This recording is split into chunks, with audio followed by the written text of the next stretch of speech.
She survived war zones overseas, but it was a sidewalk in her own hometown that nearly broke her. When two cops slammed a decorated black Navy SEAL against a brick wall and called her a threat, they didn't know the cameras were rolling. What came next didn't expose them, it shook the entire system, and it's not over. Before we continue this powerful story, let us know where you're watching from.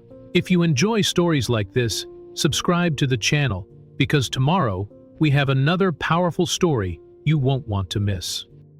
The morning sun hung low over Mapleton, Georgia, casting a golden light across its cracked sidewalks and weather-worn storefronts. It was the kind of small town where time felt like it had stopped sometime in the late 80s, where pickup trucks still outnumbered sedans, and everyone still nodded at each other even if they didn't mean it. The diner on Main Street buzzed with the sound of coffee mugs clinking and Gritzy's slow drawls trading stories over saucers. The faded awning flapped lightly in the breeze, above a hand-painted "Open" sign that had seen better days. A lawnmower hummed somewhere in the distance, and the cicadas had already started their chorus, even though it wasn't yet 9 in the morning. The local pharmacy had rearranged its window display with red, white, and blue decorations for the 4th of July. A chalkboard outside a cafe read, "Peachy Iniqua, $3.50. Still the best in Georgia." To most, it looked like the picture of peace, but underneath the soft charm lay something else, something quieter, heavier, the kind of tension that didn't announce itself.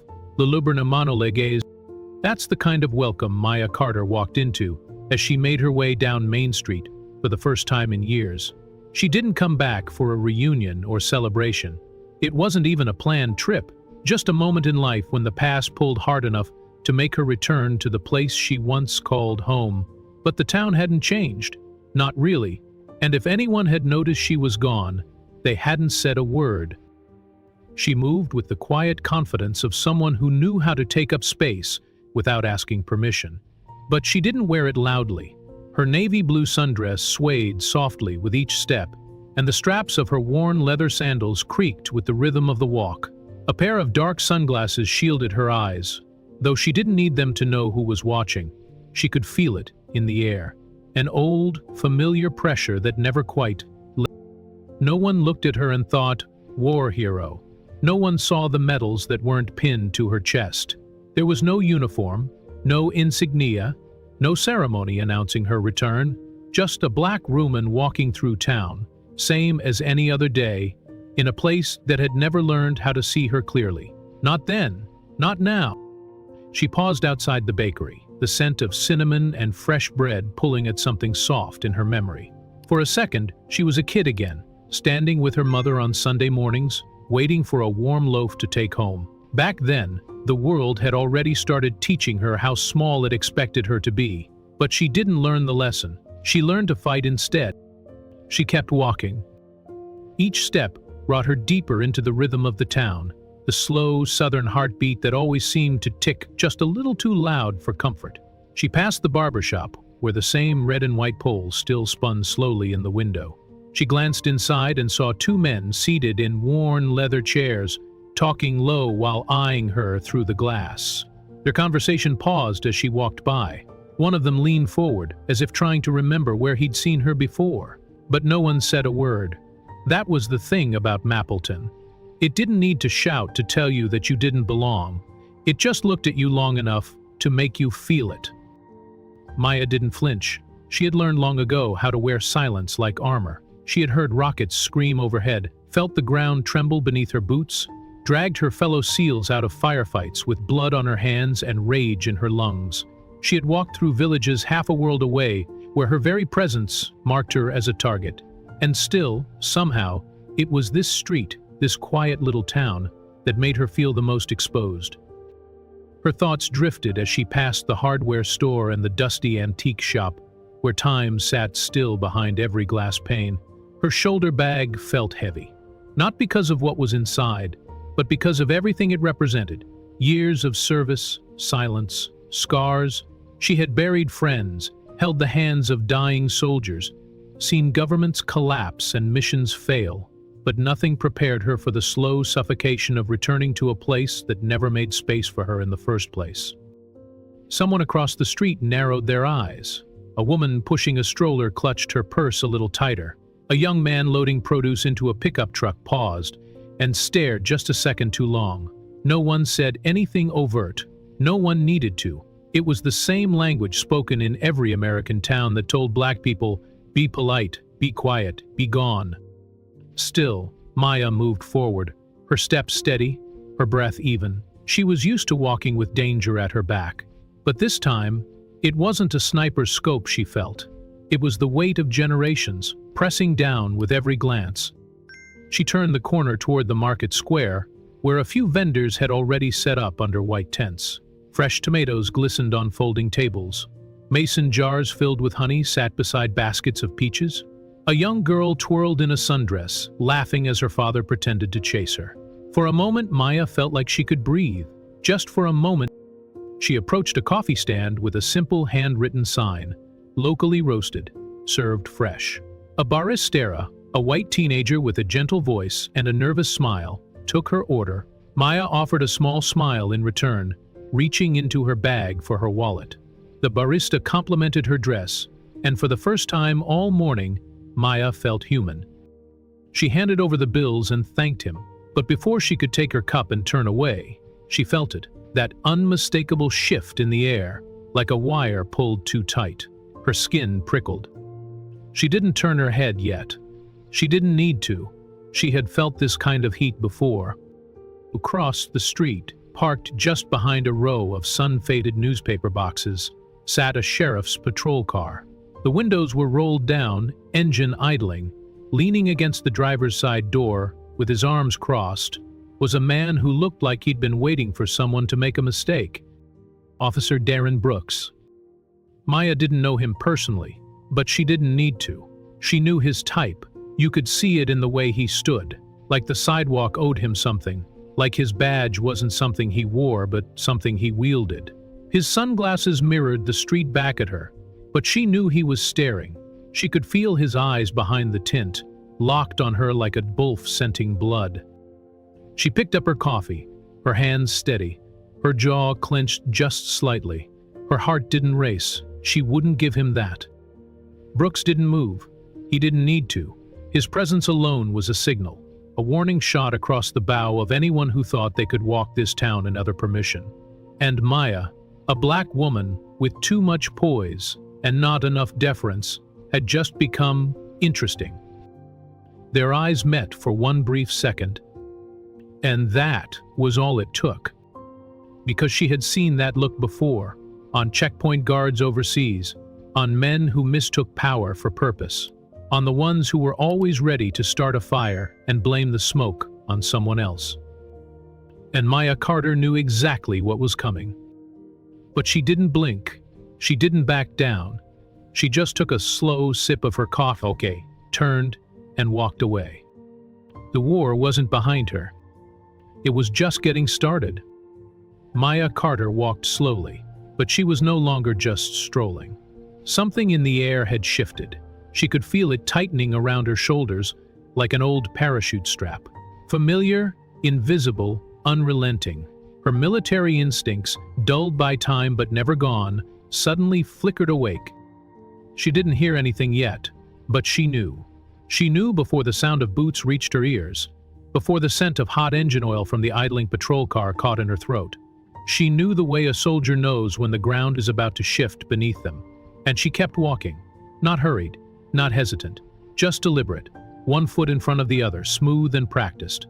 Not because she feared him or because she refused to offer him an excuse. The market behind her had started to buzz. Someone laughed near a tomato stand. A kid spilled something sticky on the sidewalk. None of them noticed the moment something unspoken locked onto her back like a laser's sight. Then she heard the steps. Slow, steady, meant to be heard. The crunch of heavy boots over gravel. She took a controlled breath and adjusted the strap of her bag. "Excuse me, ma'am." The voice was calm and casual, but Maya recognized the pattern beneath it. This wasn't a greeting, it was a trigger, a test to see how she'd respond. She stopped walking, turned around slowly. Officer Darren Brooks stood a few feet behind her, arms relaxed, chin raised slightly, lips curled into a tight, manufactured grin. His sunglasses mirrored the sidewalk and her reflection, distorted and hollow. A hand hovered close to his belt, not on his gun, not yet, but close enough for a message to be sent. "Yes, officer," she said evenly. Brooks offered her the kind of smile that never touched the eyes. "Don't believe I've seen you around before. You from Moppleton?" She gave a small nod. "Born and raised. Left after high school." He tilted his head, as if that answer amused him. "That right? Funny. I've been patrolling these streets nearly 2 decades. Got a good memory for faces." "Surprising," Maya said. "There aren't that many of us to remember." That made his lips tighten. The smile faded for just a second. He didn't like that. "Well, maybe I missed you," he said, voice syrupy again. "What brings you back to town?" "Visiting. Family, you know." Brooks nodded slowly, pretending to digest the information. Then his eyes slid down to her sandals, up her dress, back to her face. "Walking anywhere in particular?" He took a small step forward. "We've had some trouble around here lately. Folks passing through, vandalism, shoplifting, out-of-town scammers. You understand, I gotta ask questions." Maya stood still, her tone firm but neutral. "I'm not one of those people." He smiled again, like a dog baring its teeth. "That's what they all say." She didn't respond to the bait. Instead, she held his gaze and repeated her earlier words, measured and even. "Is there something specific I'm being accused of?" Brooks shrugged, lazy and arrogant. "Just being cautious. When people don't answer questions, it makes us nervous." "I've answered everything you asked," she said. "You asked where I'm from, why I'm here, where I'm going. I told you." Crooks. He scratched his chin and chuckled. "Yeah, I suppose you did." Then his eyes sharpened. "Let's go ahead and see some ID, just to be sure." There it was. The false politeness, the soft edge turning hard. Maya saw the switch flick behind his eyes. He had made up his mind long before he spoke. Now he just wanted her to give him something, anything, to justify what he already planned to do. She knew the law. She knew this town. She knew exactly how this went. "Am I being detained?" she asked calmly. He didn't answer, not right away.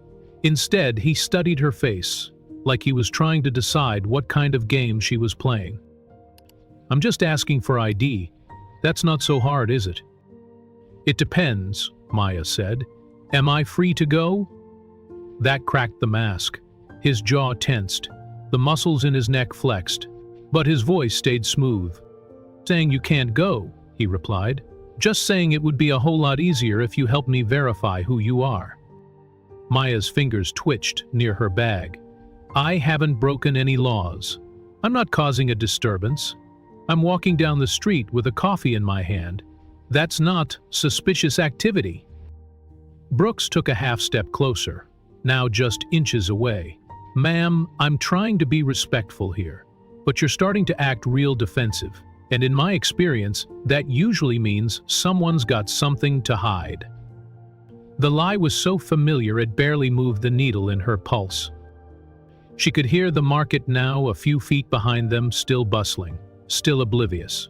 Somewhere nearby a vendor shouted a price. A dog barked. But here, between her and Brooks, the world had narrowed to silence. Maya exhaled slowly.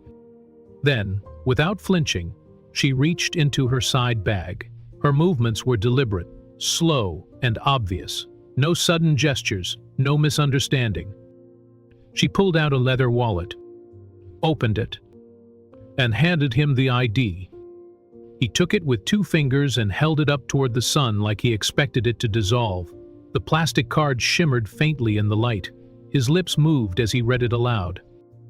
"Lieutenant Maya Carter, United States Navy, SEAL." He stared at the words for a moment too long, then looked at her again. For the first time, his smile faltered. She said nothing. He flipped the card over. Back again. Seal? Uh-huh, he said with a smirk. That's a new one. She nodded once. It's real. He chuckled softly. You print this off the internet or something? Get it laminated at the library? Her face remained unreadable. That ID is issued by the Department of Defense. He leaned in, mocking now. You don't look like any SEAL I've ever seen. He handed the ID back with the grace of someone tossing trash. Not a formal return, not a nod of acknowledgement, just a flick of the wrist, like it didn't matter, like she didn't matter. Maya caught the card cleanly, slipped it back into her wallet, and returned it to her bag in one fluid movement. She didn't blink, didn't flinch. Her heart beat steady, her body still. But her jaw was set. Every breath had to pass through a furnace of restraint. You have my name, she said quietly. You have my credentials. Are we done here? Brooks didn't answer right away. He looked at her the way a hunter looks at a deer that didn't bolt. Intrigued, annoyed, maybe a little threatened. The silence stretched out long enough to become something deliberate. Depends, he finally said. On what? Whether or not I believe this, he replied, motioning vaguely toward her bag. Or whether I think maybe you're just putting on a show. Maya's eyes narrowed slightly. A show? Come on, he said, leaning just a little closer. You show up out of nowhere, looking like you just stepped out of a magazine, talking like a lawyer, flashing a Navy badge like we're supposed to salute. You don't think that's suspicious? She held his stare. What's suspicious is how quickly you've turned a peaceful walk into an interrogation. That hit something. A nerve. His smile cracked, and for the first time, the arrogance slipped into something meaner. His voice dropped. You don't like answering questions? I've answered everything you've asked. You sure about that? Are you detaining me? She repeated, louder this time. People nearby turned slightly. A woman holding a canvas bag full of produce looked over, unsure of what she was seeing but sensing something off. Brooks noticed too. His jaw twitched. He stepped even closer. Too close. Too different, he said low, his voice no longer sweet, no longer public. Back straight, chin up, like you think you're better than the rest of us. Maya didn't budge. I walk like someone who knows how to stand. Brooks chuckled under his breath, but it was humorless. That attitude might get you in trouble around here. And abuse of power might get you in trouble everywhere, she answered without blinking. Now the smile was gone completely. He stood still for a long beat, the muscles in his face twitching just beneath the surface. He didn't yell, he didn't reach for his weapon, but something in his posture shifted, shoulders square, feet planted, breath measured. She had seen this stance before, not in a town like Mapleton, but overseas, in war zones, when a soldier decided the situation was no longer about policy, but about pride. This wasn't about suspicion. This wasn't about protocol. This was about control. And Maya had just refused to hand hers over. The space between them wasn't a sidewalk anymore. It was a fuse, short, frayed, smoldering. And Brooks? He looked ready to light the match.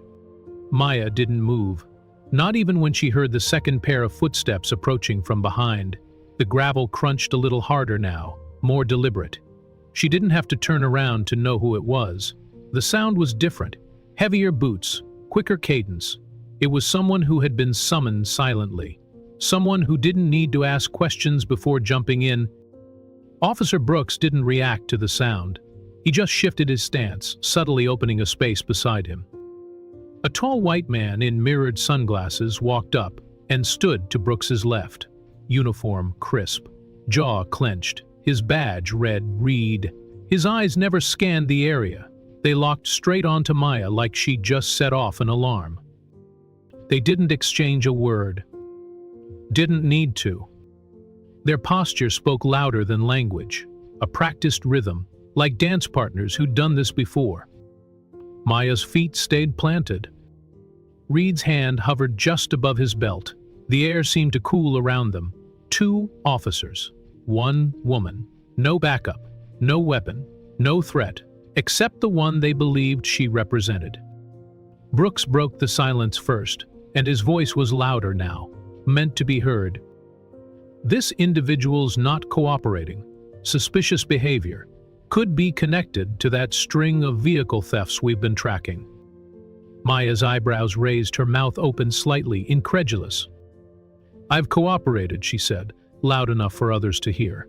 "I gave you my name. I gave you my ID." Reed took a slow step forward, ignoring her completely. Brooks turned his head toward a small group of bystanders beginning to gather nearby.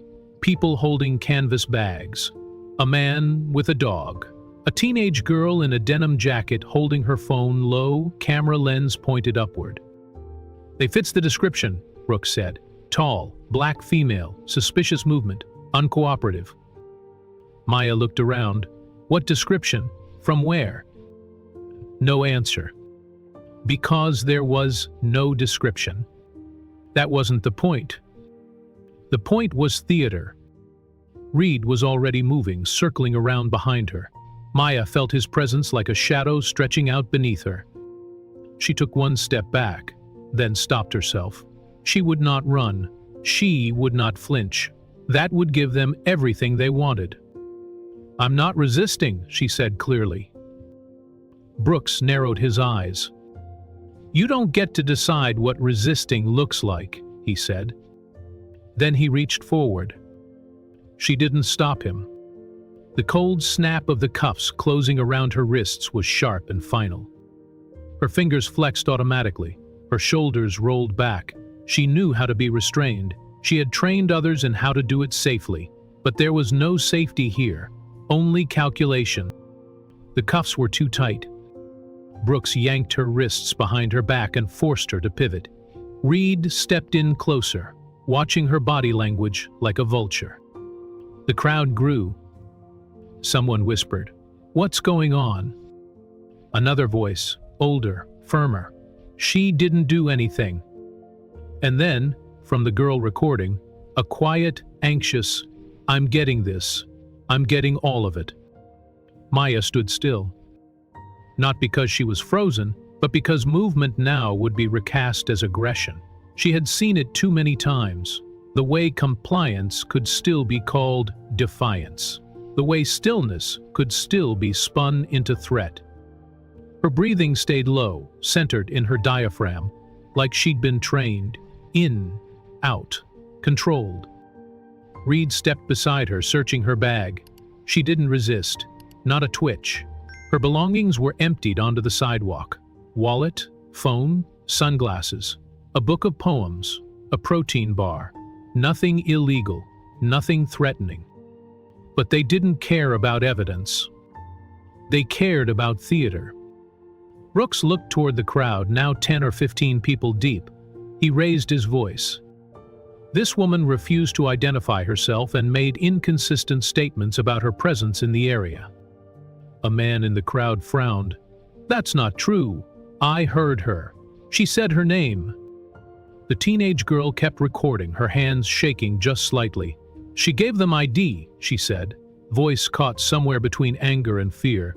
"She gave them everything." But Brooks wasn't speaking to them. He turned toward Maya, leaned in close, too close, his mouth barely inches from her ear. "You think this scares me?" he whispered. His breath was hot and sour. His tone had dropped, quiet enough that only she could hear. "You walk in here like you matter, like your little badge makes you someone. But I've seen plenty like you. Big names, big egos, you all fall the same way." Maya didn't react. She just blinked slowly and whispered back, "The camera's still on." Brooks's jaw tightened, his smile faded. He pulled back and addressed the crowd again. "Possible false ID. We're going to take her in for questioning." More murmurs. The crowd wasn't sure what they were watching anymore, but they knew it wasn't right. This wasn't about safety. This wasn't about law. It felt personal. It felt rehearsed. Reed grabbed her elbow, trying to guide her forward. But Maya didn't move. Not yet. Instead, she looked directly at the teenage girl's phone. Her voice was clear, her posture perfect. The wind moved her hair slightly, but her gaze never wavered. "Name is Lieutenant Maya Carter," she said, loud enough for everyone to hear. "I am a United States Navy SEAL. I am unarmed. I have done nothing wrong." The crowd fell quiet. Even Reed paused. Brooks stepped forward quickly. "Mom?" But it was too late. The words had been said, and the footage had been captured. Maya nodded toward the girl recording. "Thank you," she said simply. The girl's eyes widened. "We got you," she whispered back. Brooks's hand moved to her shoulder, guiding her more forcefully now. Reed pulled a radio off his chest. "Ringing one in," he muttered. "Black female, mid-30s, non-compliant." Maya took one step forward, but she looked at the girl again and repeated her name one last time. "Like them, Maya Carter." The handcuffs clicked again as she was pushed gently down the sidewalk. But the damage? It was already done. As they marched her down the sidewalk, handcuffed, the street felt louder than before. Even though no one was really speaking, it wasn't shouting that filled the air. It was tension, confusion, the charged quiet of people trying to figure out whether they were witnessing law enforcement or something else. The crowd grew behind them, just out of reach, but not out of view. People followed at a distance, phones raised, whispers overlapping. Did she really say Navy SEAL? "I think she showed them ID." She resisted. "I saw everything." Maya kept her eyes forward. Her wrists ached from the pressure of the cuffs, tight enough to punish but not tight enough to bruise. Yet, Reed had one hand on her left arm, firm and impersonal, like she was luggage. Brooks walked just behind and to her right, too close enough that she could feel his breath when he spoke again. "You brought this on yourself," he muttered under his breath. "Could have just walked away like a normal person." "I did," Maya said evenly, still walking. "You followed." He ignored that. Of course he did. "You people always think you can flash some title and scare us. You think that means something here." Reed chuckled beside her. "SEAL? Bet that was an affirmative action thing." The words hit like a slap, but Maya refused to show it. Her face remained still. Her spine, though pushed slightly forward by the cuffs, never slumped. She walked like someone who still owned her name. They passed a barber peering out through the blinds.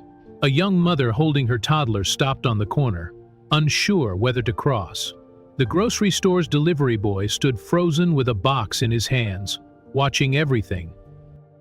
A man from the earlier crowd called out behind them, "Why are you arresting her? What did she do?" No one answered. Another voice followed. "You didn't read her rights." Reed didn't turn around. Brooks did. "We'll answer questions at the station," he snapped. But Maya had heard enough. She slowed her pace just slightly, just enough to make sure her voice would carry.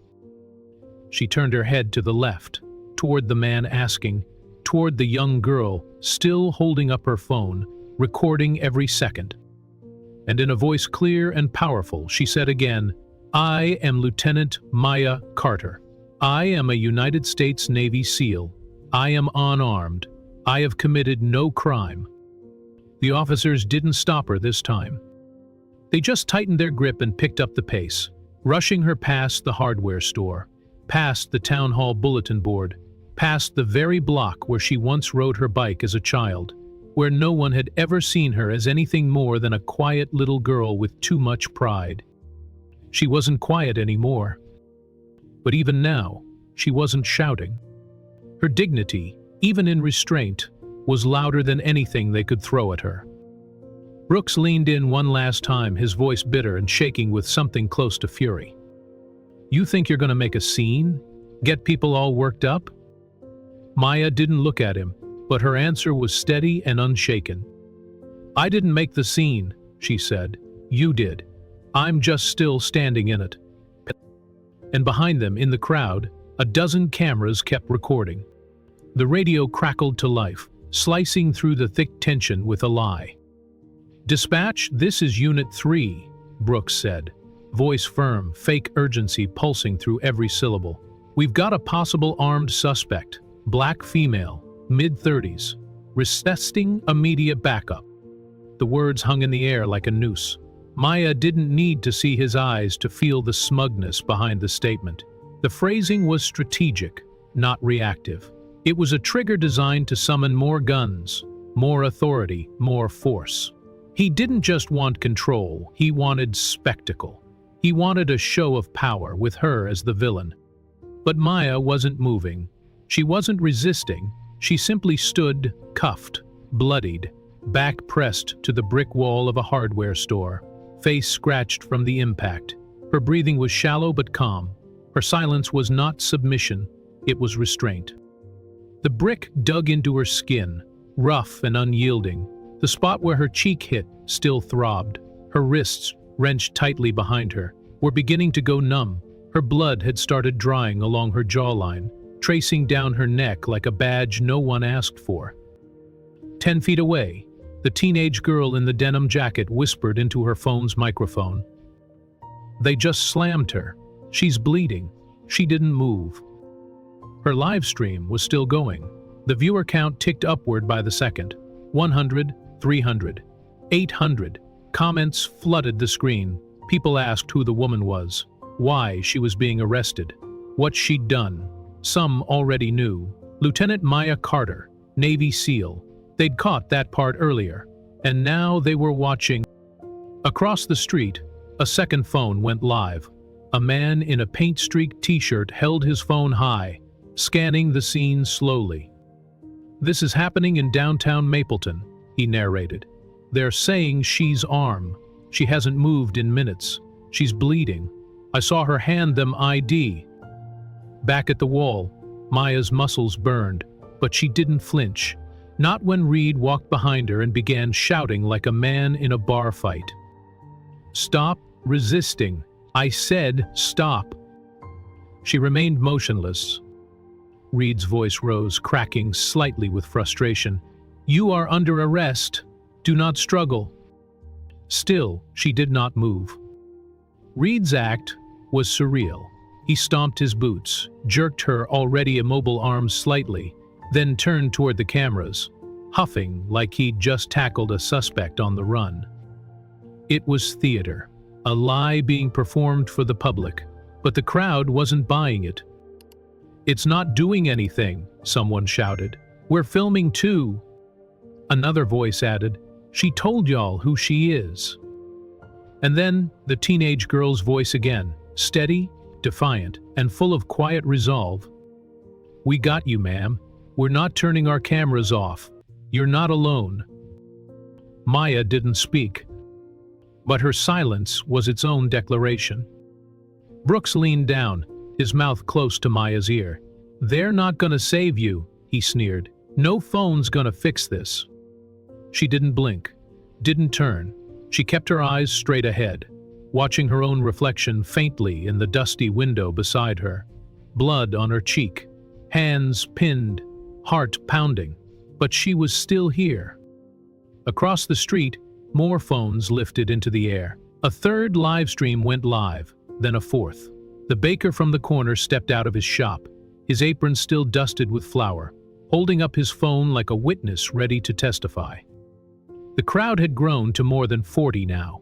They stood silently, some murmuring, others openly voicing their concern. "Gave them ID," a woman near the front said, pointing. "They looked at it. Then they did that to her." "I heard her say Navy SEAL," another added.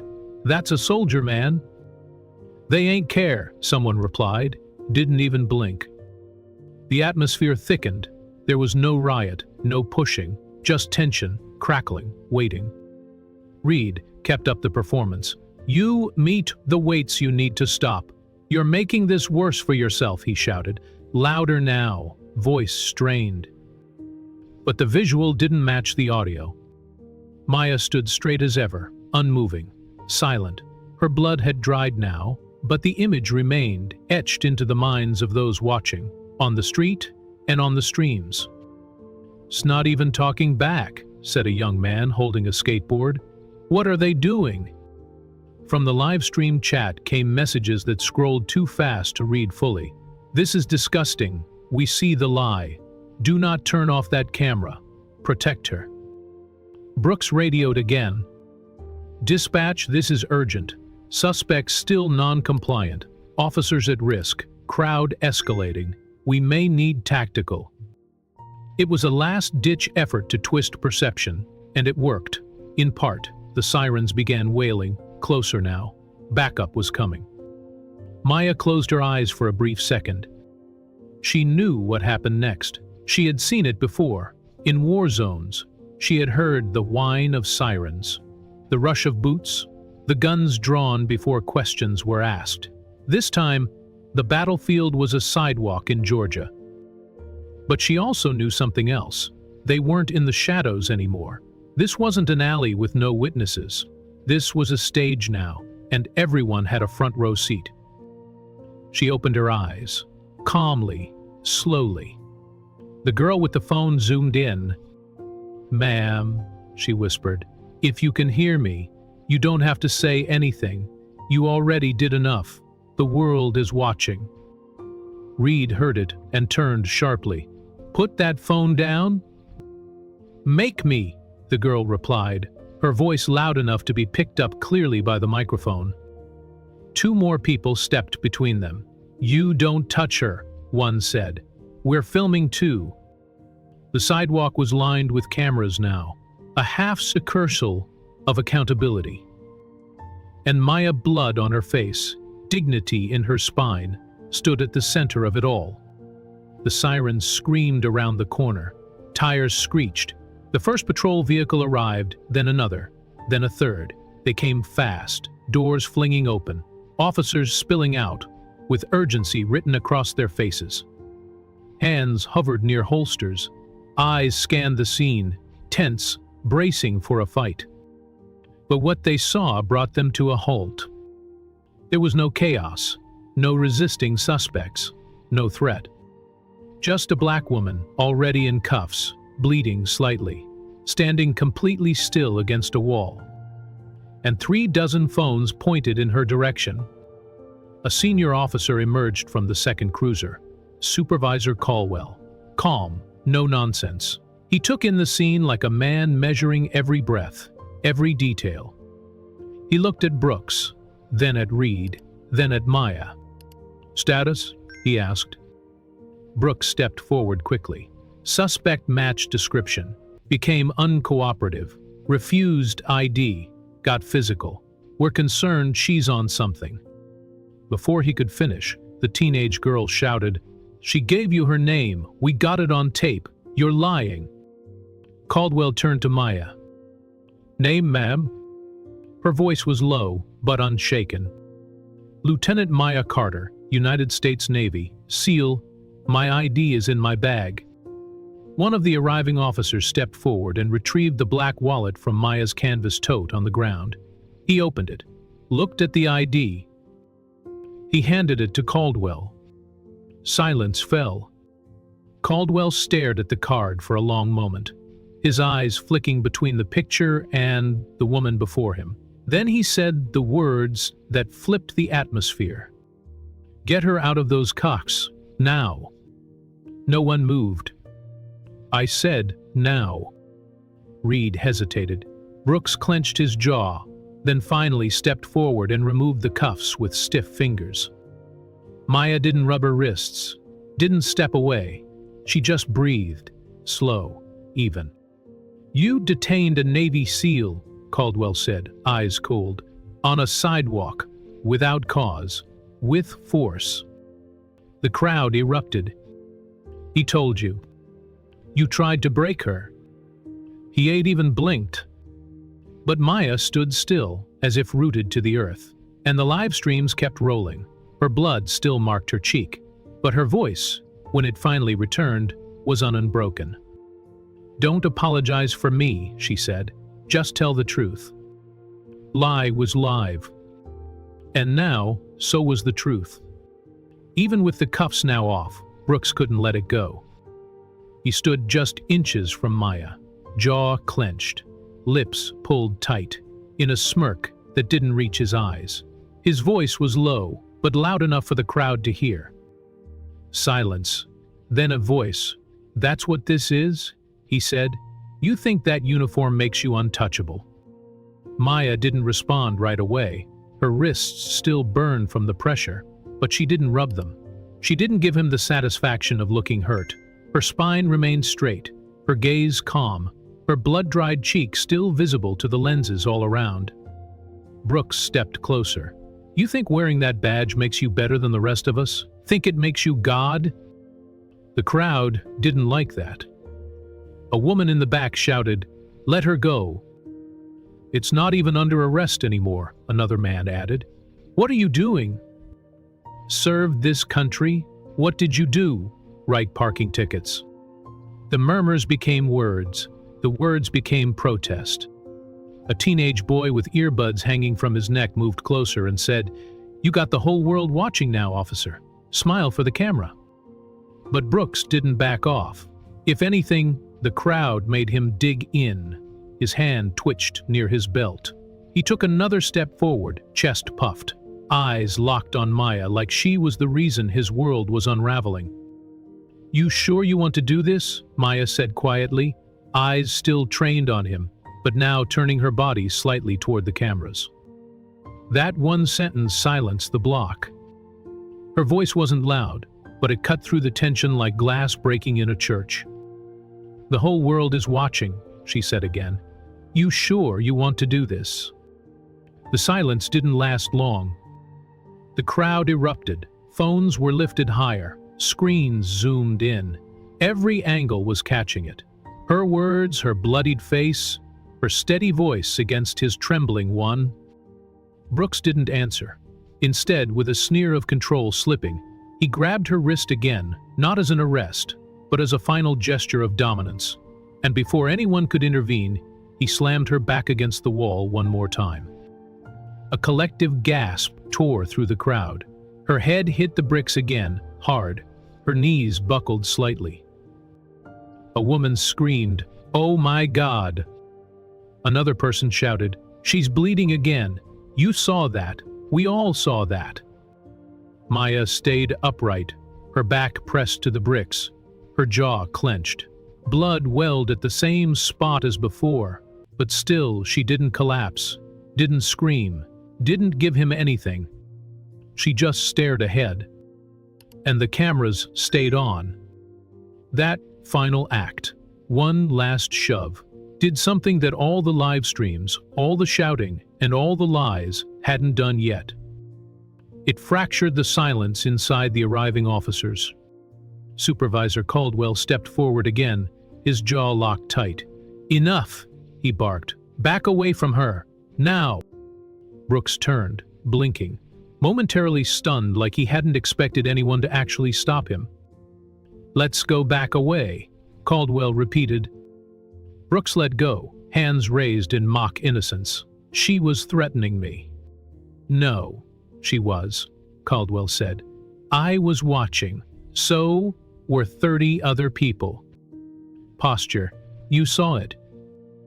Caldwell didn't blink. "You just assaulted a non-resistant veteran on camera while lying to dispatch." Brooks looked around, suddenly noticing how many officers were no longer on his side. Some of them stood at the perimeter, unsure, but they weren't backing him up. Others looked down at their radios, their boots, or the crowd gathering fast. The teenage girl's voice rang out again. "He just hit her again, after the cuffs were off. That's assault. That's assault." And that's when it happened. A car engine rumbled from the far end of the street. It was quieter than the sirens, slower. Not a cruiser, not a squad truck. A black SUV pulled into the block like a ship gliding into harbor. It stopped just short of the crowd, and the back door opened. From the passenger side emerged a tall man in a navy blue suit, with military posture built into every bone. He wore no badge, no name tag, just presence. People instinctively parted. The man walked forward, slow and direct, until he stood at the edge of the scene, just beside Caldwell, just behind Maya, just in Brooks's line of sight. His voice came low but sharp. "What exactly am I looking at?" Maya's eyes fluttered. She turned, and her lips moved before her mind caught up. "My CO," she whispered. "Commander Eli Calder." He stepped forward again, this time between Maya and Brooks, like a shield walking upright. "I received a call," Calder said, his voice slicing through the noise, "from a civilian watching a live stream. Said they recognized my officer." Brooks froze. Said the woman being slammed into a wall looked like Lieutenant Maya Carter. "Navy SEAL. One of mine." "A beat." "I see for myself." Maya's lips parted, a tremble nearly breaking her calm. Calder turned, placing a light hand on her elbow. Not a grip, not control, just reassurance. Then he faced the officers. "Do any of you know what the trident means?" he asked. No one answered. "It means she's earned the title you couldn't even qualify to apply for. She fought and bled for people who will never know her name." He pointed at Brooks. "You humiliated her, lied about her, and then you hurt her. Again." Brooks stammered. "I didn't know who she—" "That's the problem." Calder's voice lowered, but it landed with even more weight. "You didn't know," he said, eyes fixed on Brooks, "because you didn't ask, because you didn't care. And that's not just bad judgment, that's abuse of power." He turned toward the backup officers, surveying their posture, their silence. "This isn't just about Maya Carter," he continued. "It's about every person you treat like a problem instead of a citizen. Every time you lead with force instead of respect. Every time you forget that the people you serve are the people watching you now." The block was dead quiet, save for the soft hiss of someone's camera mic. The crowd had stopped talking. Even the distant hum of traffic seemed to fade. Every eye was on Calder. Every phone was still recording. Then, finally, he turned to Maya. "I'm sorry this happened, Lieutenant. You deserved better. From the moment you stepped onto this street." Maya looked at him, her mouth trembling just once before she regained control. "It's not the first time," she said, voice steady. "Just the first time the lie got caught on video." The crowd reacted with murmurs, grief, anger, and something else, recognition. Calder nodded. "You held your ground. With grace most people can't imagine. That's why you're who you are." He turned back to the officers once more. "And she's still showing you what discipline looks like, even after everything you did." Brooks hadn't moved. His face was pale now. Whatever power he thought he had evaporated in front of an audience too large to silence. Caldwell spoke next. His voice was clipped and measured. "Officer Brooks. Officer Reed, turn in your badges and weapons. Now." The crowd stirred. Several people gasped. A man with a veteran's cap whispered, "Finally." "You will not leave this scene in uniform," Caldwell continued, "and Internal Affairs will have your statements by morning." Brooks opened his mouth but said nothing. Reed's face collapsed inward, stunned into silence. As they complied, slowly, the tension that had stretched like wire across the block began to unwind. Maya stood still, her face marked by blood and resolve, tilted slightly toward the crowd. She looked at the girl, who never stopped recording, and said, "Thank you." Then she faced the people around her. No bitterness, no performance. "I wasn't armed. I wasn't aggressive. I followed the law. And still, this reporter was there." She paused. "I'm not the only one, but today you saw it. You didn't turn away. And because of that, the truth didn't get buried." The crowd clapped, not wildly but steadily. as if affirming something sacred. Brooks was led away without ceremony, and Maya stood there, back straight, the sun warming the scar on her cheek, while history folded itself around her in the form of 1,000 digital witnesses. Not just watching, remembering. They didn't arrest her. Not officially. But they still brought her to the station. The language changed, that was all. Instead of, in custody, it became, for further processing. Instead of being booked, she was checked in. And instead of being held, she was temporarily accommodated for administrative clarity. But Maya Carter knew what it was. Public pressure had made it impossible to charge her. The live streams were too clear, the crowd too loud, and the silence too damning. But the system had one trick left: stall her, isolate her, neutralize the story before it could finish forming.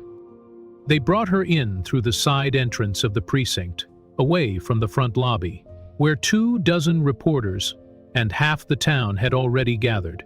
A gray hallway swallowed her whole. No one met her eyes. No one said her name.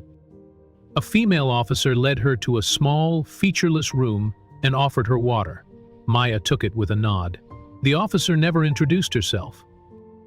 15 minutes later, a door creaked open. A tall woman in a dark blazer and expressionless eyes stepped in. Lena Ford, Internal Affairs.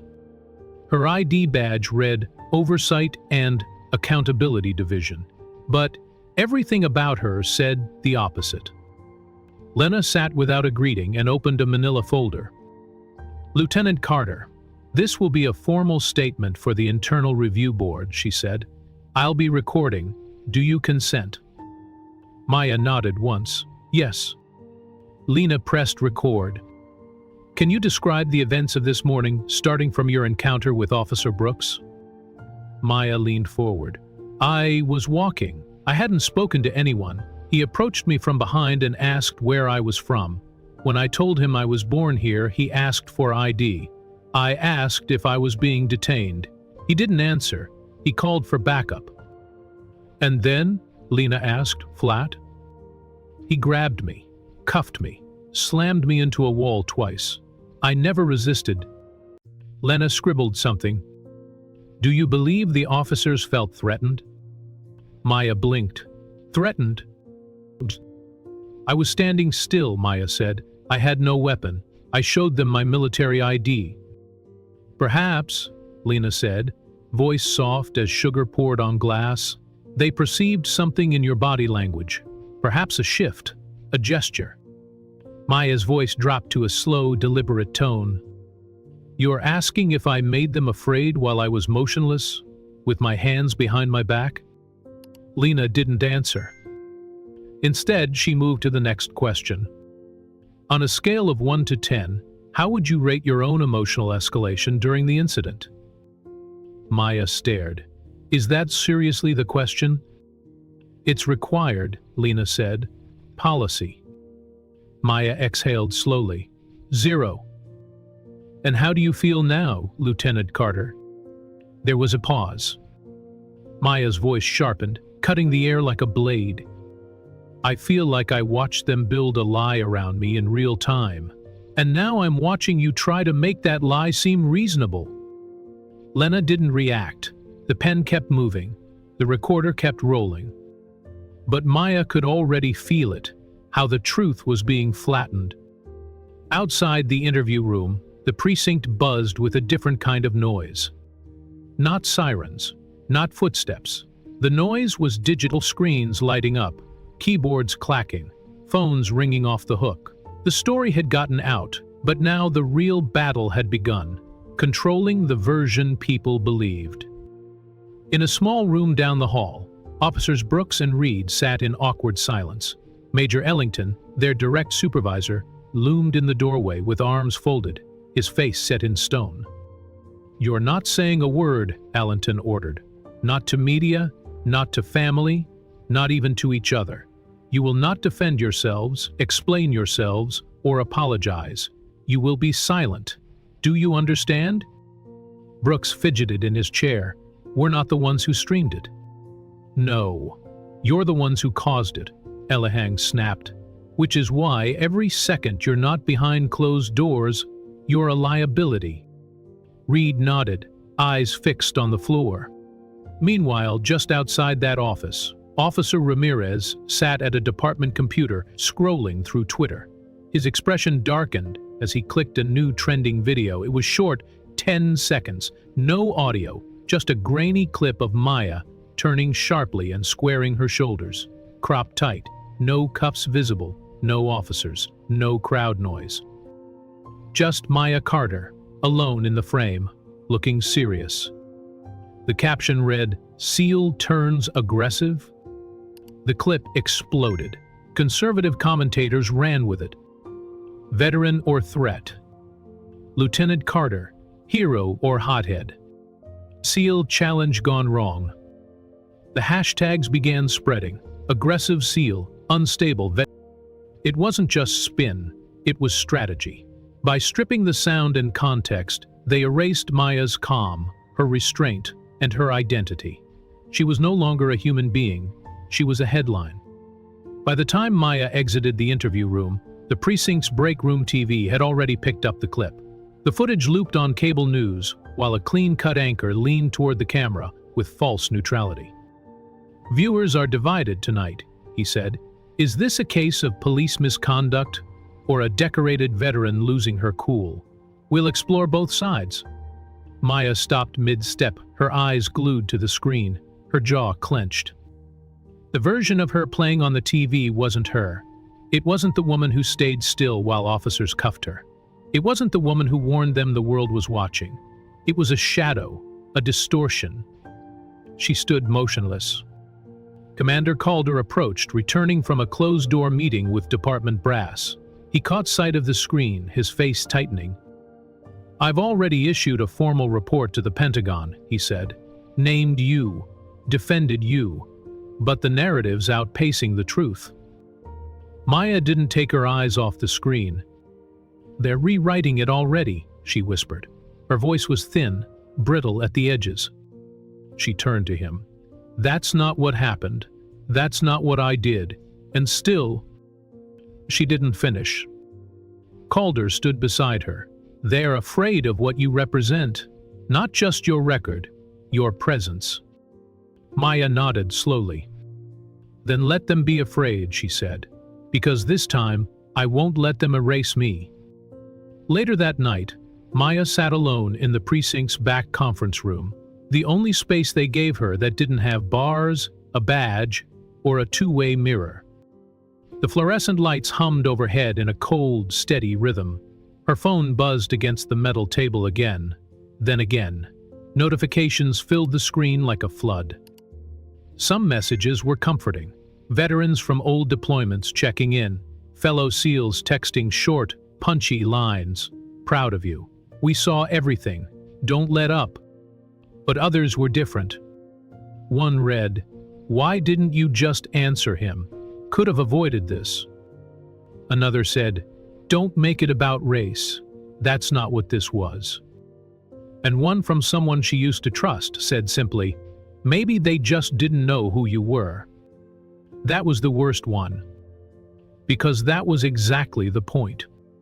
She was a Navy SEAL, a lieutenant, a daughter, a sister, a public servant, and yet, to them, she was still just a threat until proven harmless. The gaslighting wasn't just coming from the system now. It was seeping in from people who claimed to know her, people who should have stood beside her. That's how the lie worked. Clean, silent, surgically edited.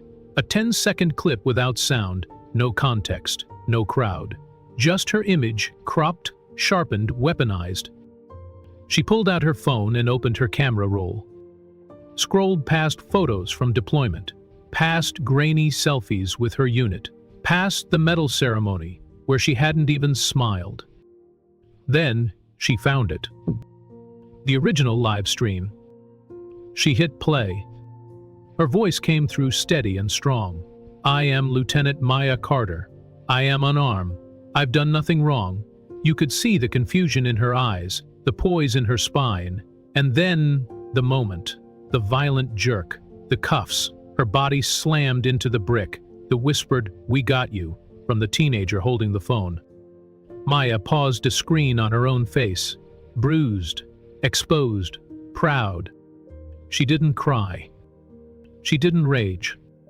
She took a breath and opened her laptop. No team, no lawyer, no PR strategist. Just the truth.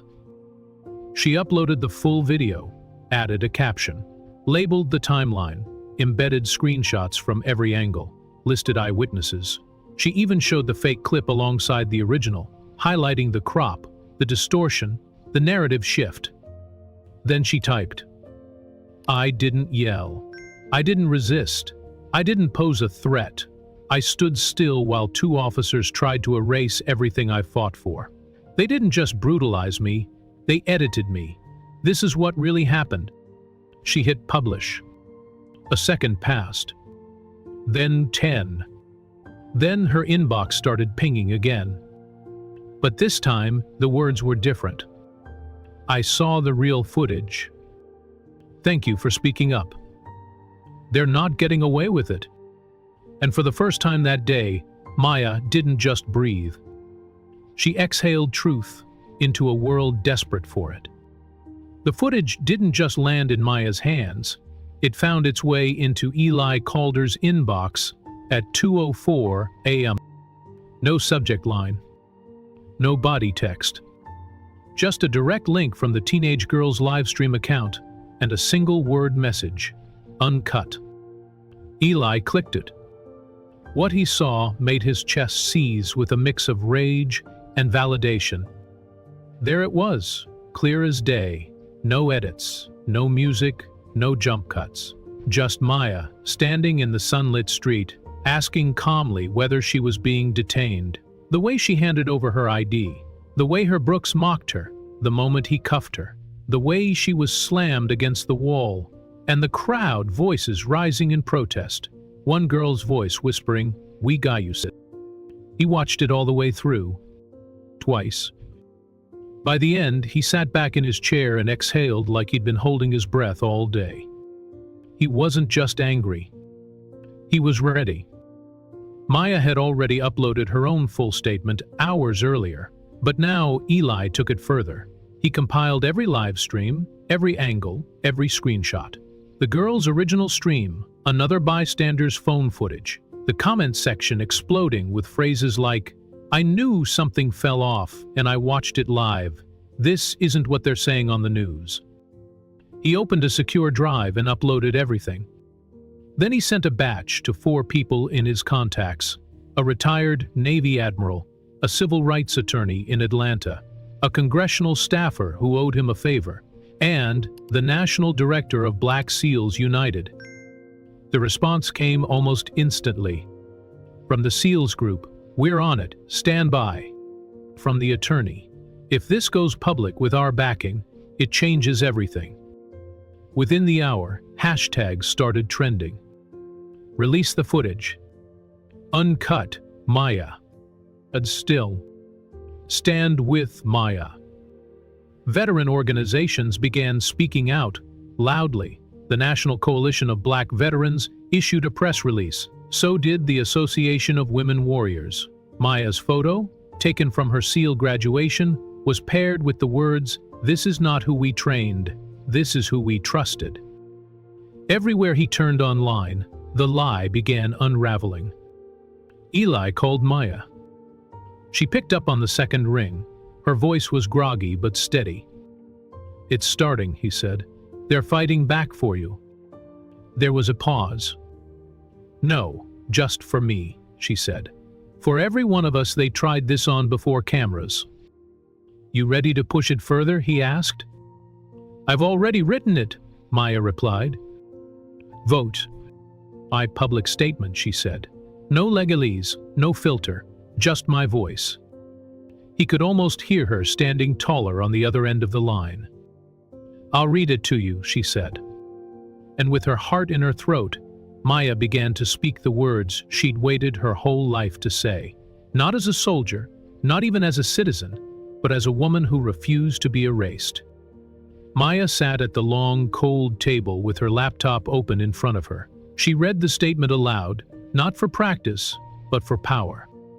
My name is Lieutenant Maya Carter. I serve this country with honor, discipline, and silence. But today, I am breaking that silence. Because what happened to me wasn't an accident. It wasn't a misunderstanding. It was a system in motion, built to erase people like me when we refuse to play small.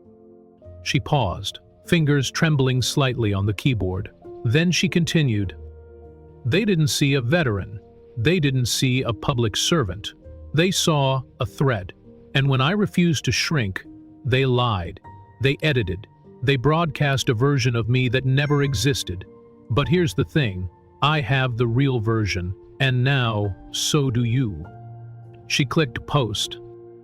The video, captioned with her full statement and a link to the uncut live streams, went live at 6:17 a.m. By 6:30 a.m. it had 3,200 shares. By 6:47 a.m. it had 18,000. Within the hour, it was on the front page of every major social platform. And with it came the storm. Hashtag morphed into movements. Celebrities stand with Maya topped trending charts worldwide. Celebrities reposted her clip. Civil rights leaders called press conferences. Veterans from every branch uploaded videos declaring solidarity. But Maya wasn't reading comments or watching shares. She is working. She compiled every piece of footage she had, different angles, different time steps, and synchronized them. The girl's live stream, the bystander's horizontal footage, another store's grainy security cam that captured the final slam into the wall. Each video was placed side by side, time-stamped, labeled. She added on-screen captions like 003 Maya shows ID, 016 Brooks places cuffs, 021 crowd protests, 025 officer slams Maya into wall. She didn't narrate it. She didn't add dramatic music. She didn't need to. The truth didn't need dressing. At 8:03 a.m., she uploaded the complete side-by-side comparison to a public archive called Maya's Files. She gave open permission for anyone to share, repost, remix, whatever it took to drown out the lie. Meanwhile, news outlets began doing their own recon. Local station WLGA aired a breaking segment at 9 a.m. We've now reviewed both the police-edited clip and Lieutenant Carter's full footage, the anchor announced. The discrepancy is not subtle. It is damning. CNN aired a side-by-side comparison at noon. A commentator said, "It's not just a question of police behavior. It's about media manipulation, institutional gaslighting, and what it takes for a black woman, even one with a Navy SEAL insignia, to be believed." That afternoon, Maya received a call from Senator Langford's office. The staffer's voice was crisp but warm. "We're drafting a public inquiry into Mapleton PD. The footage has raised enough national concern to warrant it. Would you be willing to testify?" Maya blinked at her screen, then stood from her chair slowly. "I've already testified," she said, her voice calm. "Now it's time they listen." By sunset, Maya's name was everywhere. Not as a suspect, not as a headline cropped to fit a lie, but as a symbol, a reckoning. Across the country, television screens, smartphones, and tablets lit up with the same message. Lieutenant Maya Carter did not resist. She stood still, and they tried to erase her. Major media outlets aired full comparisons of the department's edited video versus the uncut live stream. Split screens, replays, analysts highlighting how audio was removed, frames were trimmed, and narrative lines were manipulated. Public opinion flipped like a tidal wave. He was calm. He was measured. She did everything right, and still they tried to ruin her. Online, timelines were overwhelmed with posts using "Just Stand with Maya" /remove it. Police are calling strike, celebrityism, Military families, she nurses, high school kids, grandmothers. People who had never heard Maya's name 24 hours earlier were now printing it on signs and pinning it to their hearts. And, in the real world, something else started to appear. Murals. Spray painted in alleys, painted on school walls, chalked onto sidewalks. A mural in Atlanta showed Maya in uniform, a scar above her brow, one hand outstretched in peace, the other gripping the distorted, edited video, cracked like glass. Below it, unedited, unbent, unbroken, news vans surrounded the Mapleton Police Department by nightfall. Reporters asked real questions now. Why was she cuffed after showing her ID? Did the official statement not match the full video? What will be done about Officers Brooks and Reed? But the department's response was as limp as it was late. They issued a one-paragraph statement. The incident involving Lieutenant Carter is currently under internal review. We ask the public to reserve judgment until the process concludes. But the world had already judged. And Maya's story wasn't theirs to control anymore. At his home office, Commander Eli Calder could barely manage his email. Veteran coalitions, civil rights watchdogs, state legislators, all wanted the raw files. The Department of Justice requested every video. The Pentagon released a formal memo stating Lieutenant Maya Carter remains in exemplary standing with the United States Navy. Her record speaks for itself. And through it all, Maya stayed silent. Not out of fear, but because she was preparing something final. She didn't book interviews. She didn't attend rallies. She sat in a small room with blank walls, opened her phone camera and hit record. No medals, no uniform, no edits. Just Maya. They didn't want you to see me as human, she began, her voice low but firm.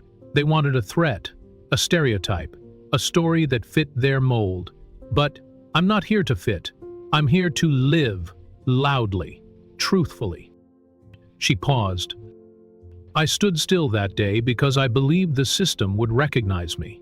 It didn't, but now you have another breath, then one final truth. Don't let this end with me. Let it start with you. She clicked upload. And this time, there was no doubt whose voice the world had chosen to believe.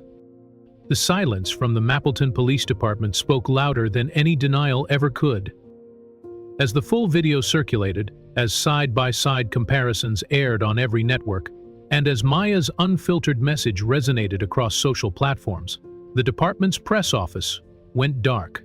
No press conference, no interviews, no clarifications, just a 1-mile update on their website. The matter is under internal review. But behind the glass doors of headquarters, chaos reigned. Internal affairs scrambled to gather documents. Phones rang off the hook. Lawyers, both in-house and contracted, met behind closed doors, poring over every second of every video clip, searching desperately for a defense that didn't exist. And somewhere in the middle of it, Brooks and Reed were ghosted. They weren't suspended, not yet, but no one returned their calls. Their patrol assignments were quietly canceled. Their keycards stopped working on certain doors, and whispers followed them through every hallway. Meanwhile, Commander Eli Calder was done whispering. He'd had enough of lies, delays, and weak half measures, and he knew what had to be done next. He made a call to a national watchdog group focused on police abuse and civil rights violations, and he sent them everything: disciplinary histories, redacted complaints, arbitration records. Brooks had been flagged twice in the last 4 years for unprofessional physical contact during traffic stops. One of those reports included a civilian describing being thrown against a fence for making eye contact too long. He'd had 3 complaints for verbal intimidation, one of which involved threatening to make something up if a driver didn't stop recording. All complaints had been internally dismissed. No sustained findings. The watchdog group verified the records, then published them. The article dropped like a hammer. Mapleton officers had prior misconduct complaints. None resulted in discipline. Screenshots of the records went viral. So did clips of Brooks calling Maya's military ID mutacity. So did his words, "You don't belong here." Now the public wasn't just angry. They were furious. "So how many others have they done this to?" one tweet asked. "Mapleton needs a federal audit, now. Y'all tried to bury a Navy SEAL. Imagine what they've done to people with no camera and no rank."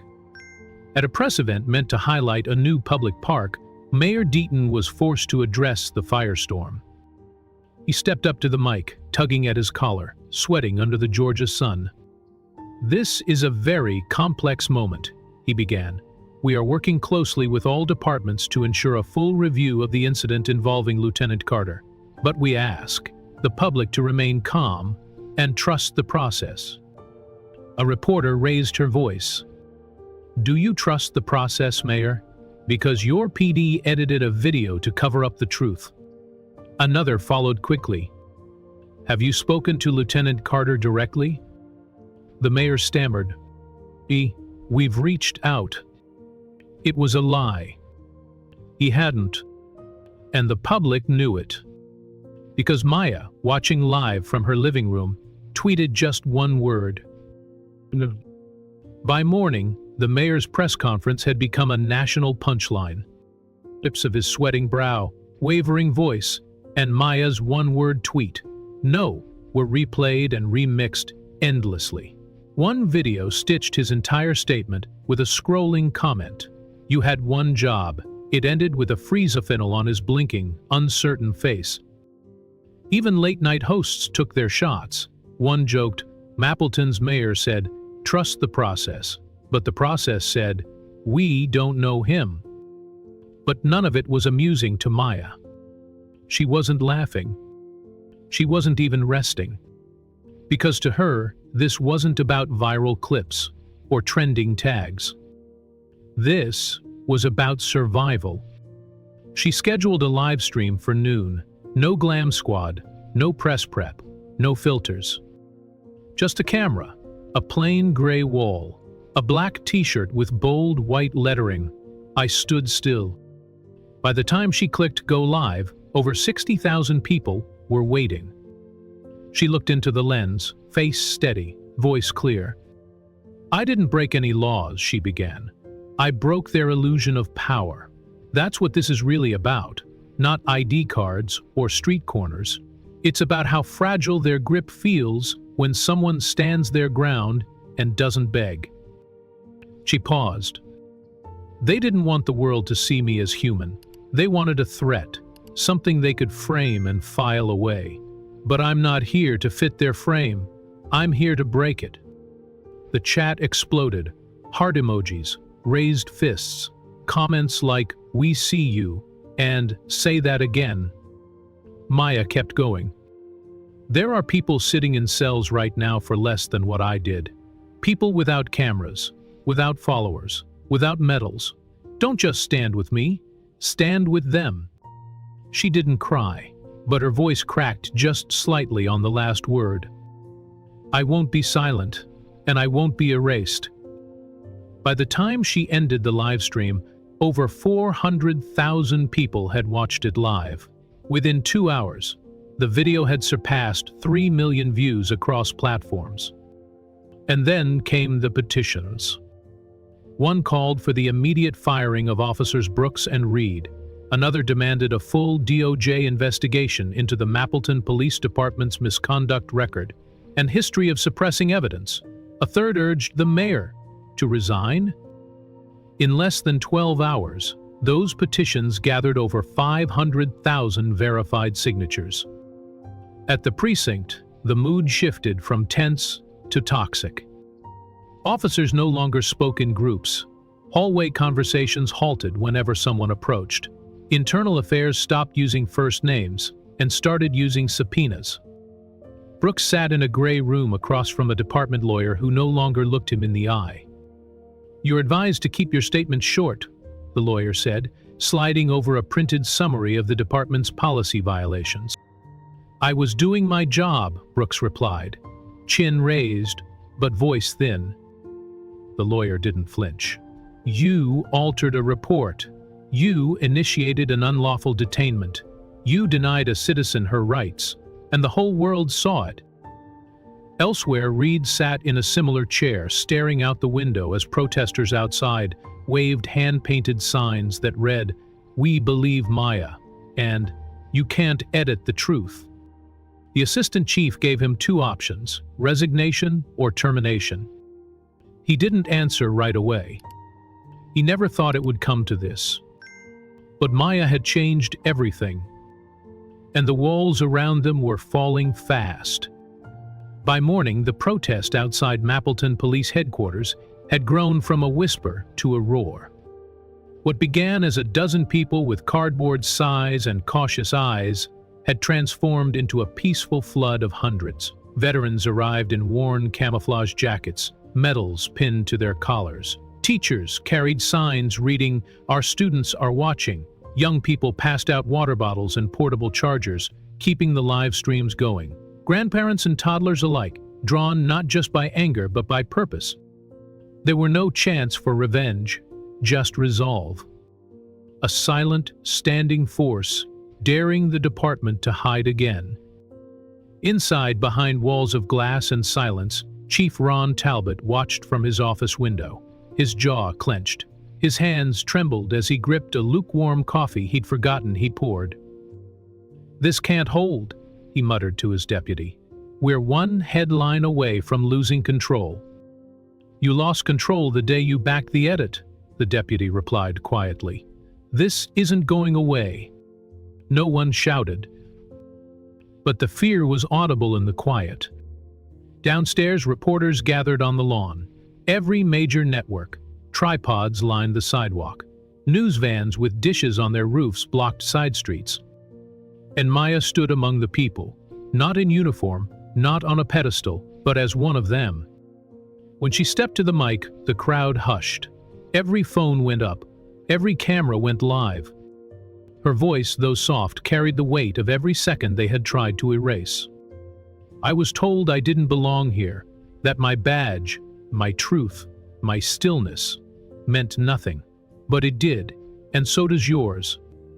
She glanced back toward the precinct behind her. A wall of silence around themselves.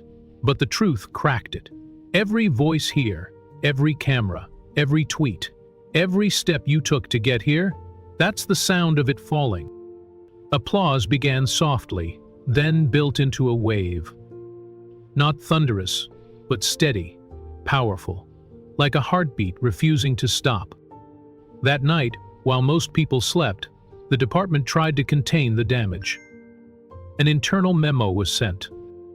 Subject: disciplinary action. Officers Brooks and Reed. Message: effective immediately. Both officers are suspended pending termination hearings. A Storm internal reviews are underway.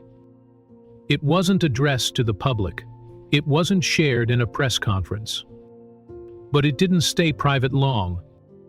Within 15 minutes, screenshots were everywhere.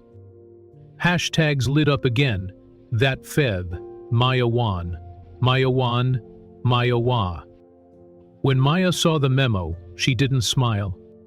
She didn't jump for joy. She closed her eyes, breathed deeply, and whispered. But she knew the real work wasn't over. Because tearing down a wall was only the beginning. Building something better came next. The podium stood surrounded by cameras, cables, and silence. It was the kind of silence that waits for the truth to be spoken aloud, not speculated, not streamed, not debated, but declared, finally with full institutional weight. Chief Ron Talbot stepped forward. His suit was pressed. His voice was measured. But his eyes gave him away. Heavy, sleepless, and haunted by the truth he could no longer contain. He cleared his throat. Effective immediately, Officers Brooks and Reed have been terminated from the Mapleton Police Department. A rustle moved through the crowd of reporters. No cheers, just that tight, humming energy that follows a long overdue decision. Talbot continued, his voice gaining steadiness. The behavior captured on multiple recordings, reviewed internally and externally, constitutes a clear violation of documentality, of burden, brutal, bethelagious, and of basic human decency. We have failed the public. We failed ourselves. Behind him, the department's logo gleamed under the lights, but it looked smaller than usual. A reporter raised her hand. "Chief, is there a criminal investigation?" Talbot nodded. "Yes, the Georgia Bureau of Investigation has opened a formal criminal inquiry. Body cam footage, dispatch logs, officer records, all of it has been turned over to the State Attorney General's office." The words hung in the air. Criminal inquiry. It wasn't just termination. It wasn't just a press release. It was real, legal, tangible. A line had been crossed, and for once, someone was going to answer for it. Across town, Maya sat in her attorney's office, watching the press conference unfold on a muted television. She said nothing. Her face betrayed nothing. She simply breathed, slow, even. Her lawyer, a middle-aged black woman with sharp eyes and a softer voice, tapped her pen against a folder. "The suit's ready. We file today." Maya nodded once. "Let's do it." Within hours, the lawsuit became public record. Carter v. Mapleton Police Department, et al. The complaint was direct and devastating. Unlawful detention, use of excessive force, defamation, emotional distress, and systemic violation of civil rights. The footage, the falsified reports, the pattern of previous misconduct, it was all laid bare in the court filing. And this time, the courtroom didn't just hold judges and lawyers, it held America's eyes. Inside the courthouse, weeks later, the energy was reverent. No cameras were allowed, but that didn't stop the world from listening. Maya sat at the plaintiff's table, flanked by her legal team. Across from her, Brooks and Reed sat like shadows, pale, still, and strangely small beneath the courtroom's high ceilings.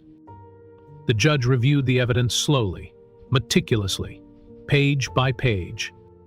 There were no outbursts, no shouting, just weight. Weight that pressed down on every corner of the courtroom. When the final ruling came, the silence cracked. Judgment for the plaintiff. Damages awarded, $1,750,000. The courtroom remained still, almost reverent. Not a celebration, just breath. A collective inhale that had waited far too long to be released.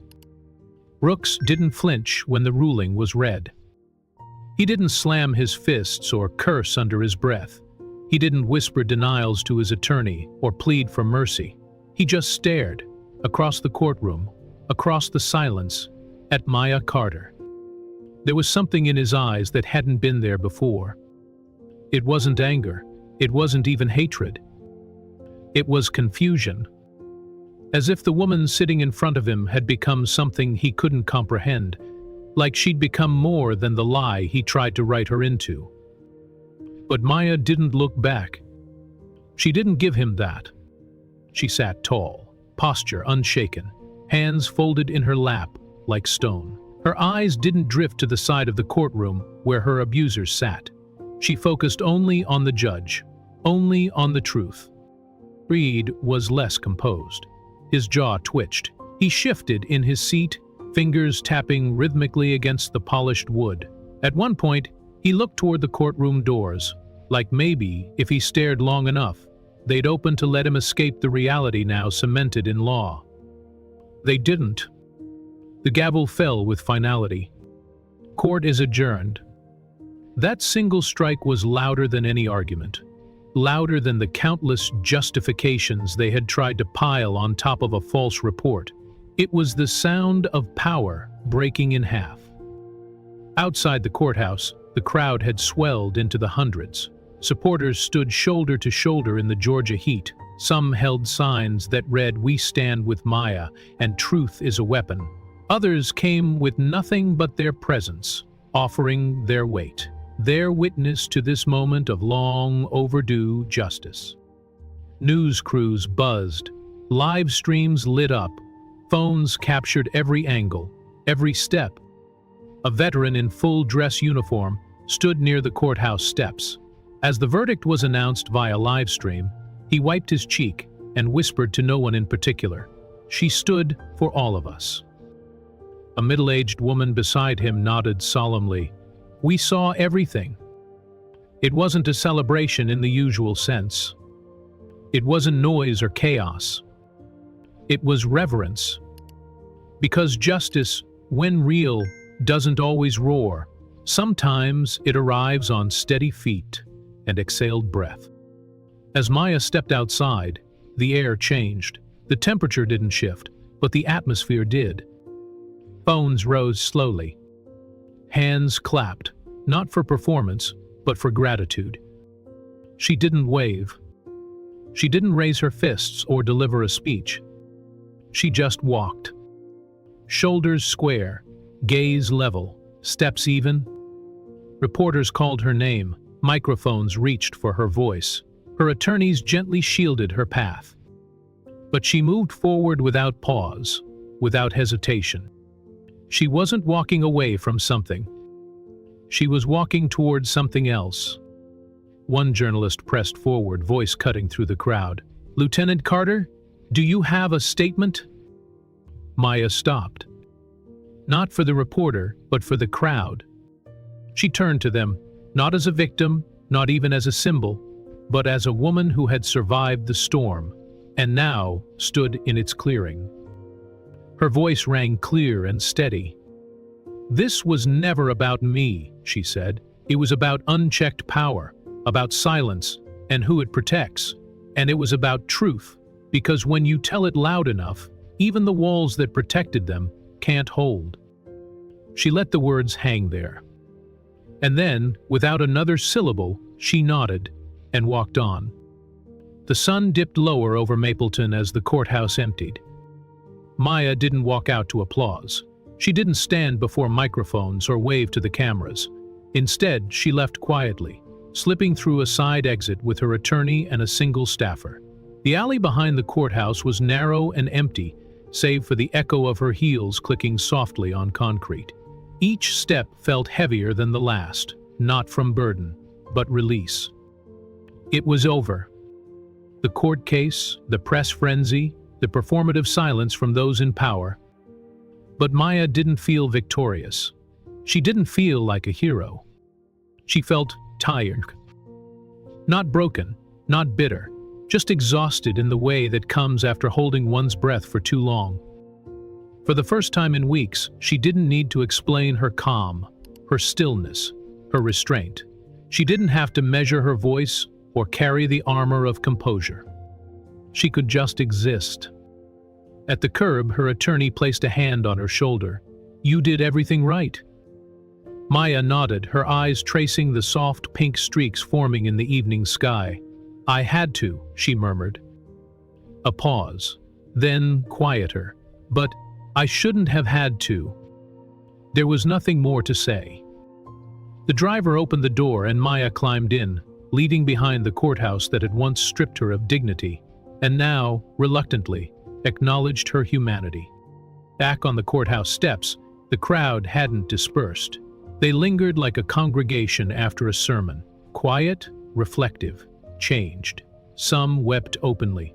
Others whispered to loved ones or stood silently, eyes still locked on the building that had just become a symbol of both harm and reckoning. A little girl, maybe 7 or 8, clutched her mother's hand tightly. "Why did they hurt her, Mama?" she asked. Her mother leaned down and whispered something gentle but firm, words that would stay with the girl for years. The child nodded, not with full understanding, but with something close to it, something like awakening. Across the internet, the headlines surged. "Justice for Maya Carter. Veteran vindicated. He leads Lieutenant Carter wins historic civil rights case." The hashtags returned, fiercer than ever. Truth won. Replier.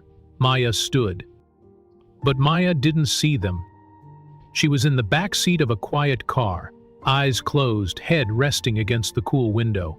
She wasn't thinking about lawsuits or verdicts. She was thinking about her father's voice when he used to say, "Truth moves slow, but it moves mountains." She inhaled deeply, not out of pain, but peace. Not the silence of erasure, but the silence that comes after survival. A silence she had earned. And when she opened her eyes, it wasn't with fear. It was with resolve. 3 months later, the leaves in Mapleton had started to change. The southern heat had softened into something more forgiving, and for the first time in what felt like a lifetime, the town square buzzed not with tension, but with hope. The building on the corner of Jackson and Fifth had been a grocery store, then a pawn shop, then abandoned for years. Now it wore a new sign, the Lorraine Project. Elegant, simple, and bold against the brick. Inside, every chair was filled. Families, activists, veterans, students, local leaders, they had come from across Georgia, and some from even farther, to witness something new. Maya Carter stood near the back of the room, looking out at what she had helped create. She wore a soft navy blazer, no medals, no uniform, just herself. Her hair was pulled back in a low bun, her posture relaxed but unmistakably steady. On her wrist was a silver bracelet that had once belonged to her mother.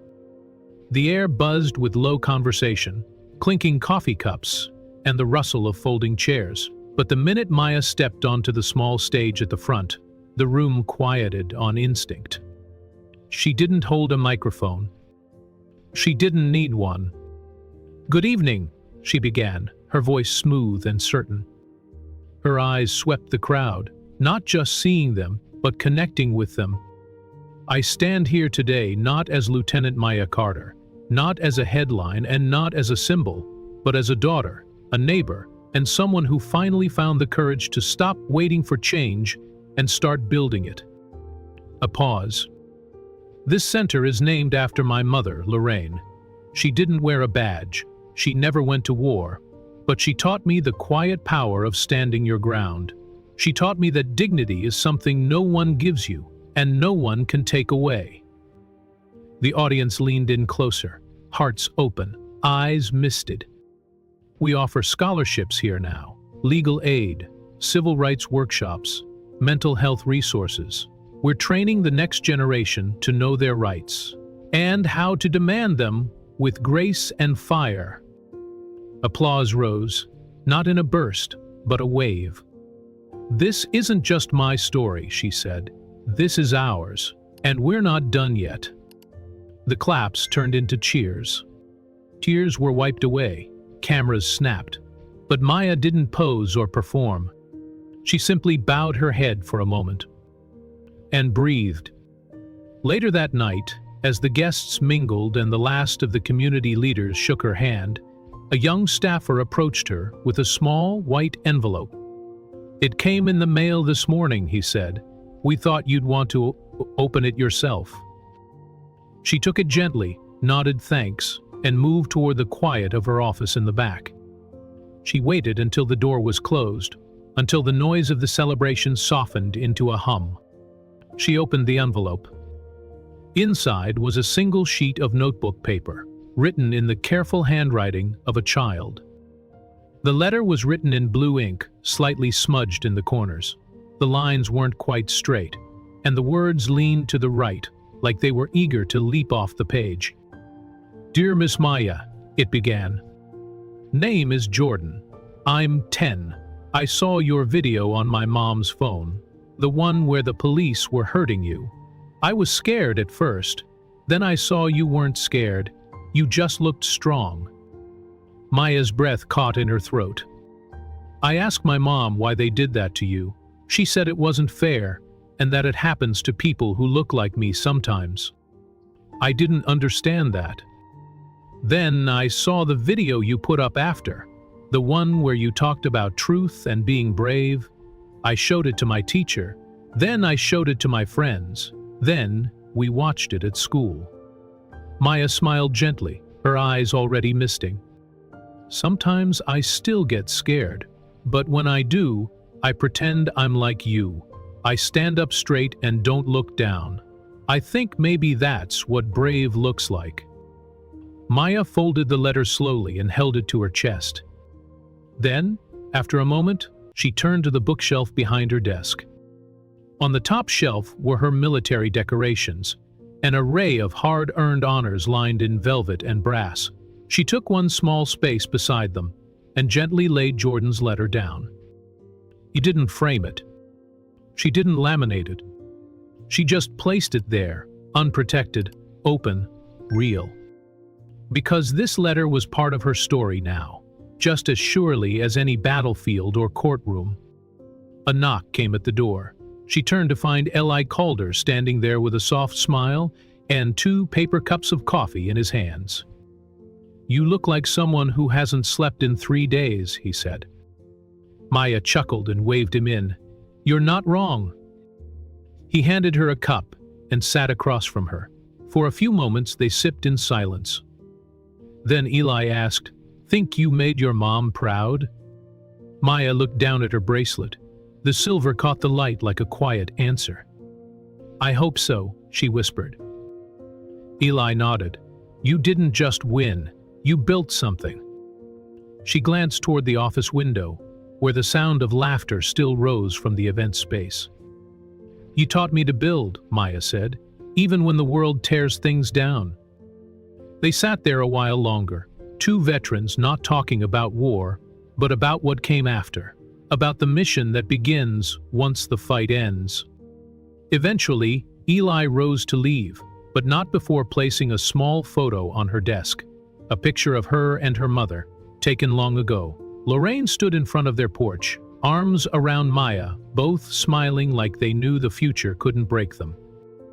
Maya picked it up, brushed her thumb along the edges, and nodded once.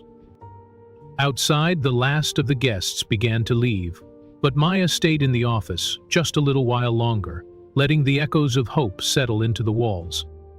The next morning, before the sun had fully risen, Maya stood at the wide window of her new office, wrapped in the soft stillness that only dawn could offer. Outside, the streets of Mapleton lay quiet. Street lamps cast golden halos over damp sidewalks, and storefronts sat in silence, waiting for the day to begin. A slow mist curled through the town like a held breath, delicate and weightless. It was the kind of silence that didn't feel empty, but sacred, as if the world itself was listening. Inside the Lorraine Project, the air felt different. Not just quiet, alive. As if the building once abandoned and forgotten, now pulsed with something new, something sacred, something earned. Maya cradled her tea, letting the warmth ground her. She didn't move much. Her body, for the first time in a long time, didn't need to. It was enough just to stand there, to be still, to be real. Her gaze drifted to the desk behind her. The military medals gleamed beneath the low light. Jordan's letter lay just beside them, unfolded, visible. Her mother's photo stood in a small wooden frame, smiling like she always did, like she knew this moment would come. Maya thought about all the people who wouldn't be awake yet. The students, the young mothers, the ex-Marines, the high schoolers whose names she was still learning. They'd arrive soon, and they'd be different because of this place. Because she had chosen to stay, to build, to remember. She remembered her mother's voice, clear as ever. "The world will try to make you small, but morning belongs to the ones who stand tall." A slow smile curled across her face. She looked down at her cup, then out at the street again. The courthouse, barely visible in the distance, glowed under the faintest beam of early light. Once, that place had nearly broken her. Now it reflected her back to herself, not as a victim, not even as a victor, but as a vessel of something larger. The knock at her door came gently. A young volunteer peeked in. Orientation starts in an hour, she said. Do you want me to prepare the main room? Maya nodded. Yes, and thank you. The girl smiled. We're glad you're here. Maya whispered back, Me too. As the door closed, Maya turned once more toward the window. The light was brighter now, reaching across rooftops, kissing the sidewalk, illuminating the Lorraine Project in full. She didn't see endings anymore. She saw beginnings. She didn't feel rage. She felt responsibility. She didn't carry the weight of what had happened to her. She carried the strength of what she would do next. With her breath slow and steady, she whispered to herself, not for show, not for history, just for the truth. We're just getting started. And she meant it.